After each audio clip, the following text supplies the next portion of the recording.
અમરેલી જિલ્લામાં આવેલા બાબરા તાલુકામાં મોટી સંખ્યામાં પવનચક્કી ઊભી કરવામાં આવી રહી છે ત્યારે અનેક વખત પવનચક્કીઓનો વિવાદ સામે આવ્યો છે ત્યારે ફરી એકવાર પવનચક્કીઓને કારણે પડતી મુશ્કેલીઓથી ગ્રામજનો પરેશાન બન્યા છે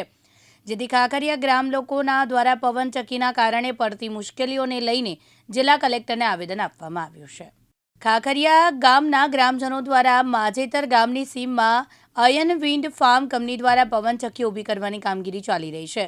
ત્યારે ખાખરિયા ગામના લોકોને ભારે મુશ્કેલીનો સામનો કરવો પડે છે જેને લઈને બોડી સંખ્યામાં ગ્રામજનો દ્વારા જિલ્લા કલેક્ટર ખાતે પહોંચીને આવેદન આપવામાં આવ્યું જેની બિનખેતીમાં જમીનમાં જાહેર રસ્તા ગાડા માર્ગ ખેડૂતોને રાહદારીઓને આવવા જવામાં ઘણી મુશ્કેલીઓનો સામનો કરવો પડે છે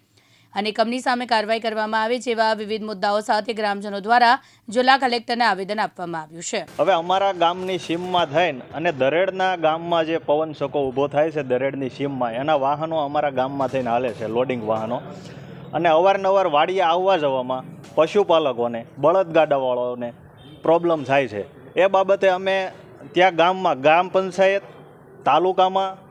આવેદનપત્ર આપ્યું હતું અને એ લોકોને રિક્વાયરમેન્ટ કરી હતી કે ભાઈ આ અમને તકલીફ થાય છે એનો કંઈ યોગ્ય જવાબ ના મળતા અત્યારે અમે અમરેલી કલેક્ટર સાહેબશ્રીને આવેદનપત્ર આપવા આવ્યા હતા અને આનો જલ્દી કંઈક ઉકેલ આવે અને પરેશાની ઓછી થાય બરાબર છે એના માટે કંઈક સરકારશ્રી હવે આ વાહનમાં અત્યારે અમારા ગામમાં જે વાહન હાલે છે બોલેરા હોય લોડિંગ વાહન તમામ હાલે છે રસ્તો 12 ફૂટનો છે પ્લસ કે જે પવન ચક્કો ઊભો થાય છે એ દરેડની સીમમાં છે। અમારા ગામમાં કોઈ વસ્તુ અમારા ગામની સીમમાં છે અને વાહન અહીંથી હાલે છે ત્યાંને પંચાયત ચોખ્ખી ના પાડે છે કે ભાઈ અમારે અહીંયા વાહન હાલે એવું નથી તો ખાખરિયા ગામમાં શું કામ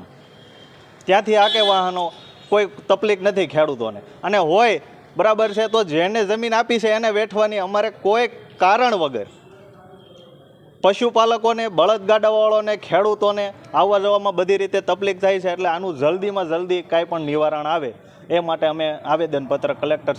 સાહેબશ્રીને આપ્યું છે। ખેતીમાં રોડ ઉપર જે લોડિંગ વાહનો હાલે છે પહેલાં તો ખેતીનો જે રસ્તો છે ગાડા માર્ગ છે બરાબર છે રસ્તો બેહારે પ્લસ કે એ ધૂળની જે ડમરી ઉડે આજુબાજુમાં અત્યારે નહીં તો કદાચ કપાસનો પાક હોય કે બીજા કોઈ પાક હોય એની ઉપર ધૂળ જમા થઈને એ નુકસાની છે એટલે એના માટે કાંઈ પણ જલ્દીમાં જલ્દી પગલાં લે। ભરત ગોંડલિયા, દિવ્યાંગ ન્યૂઝ, અમરેલી।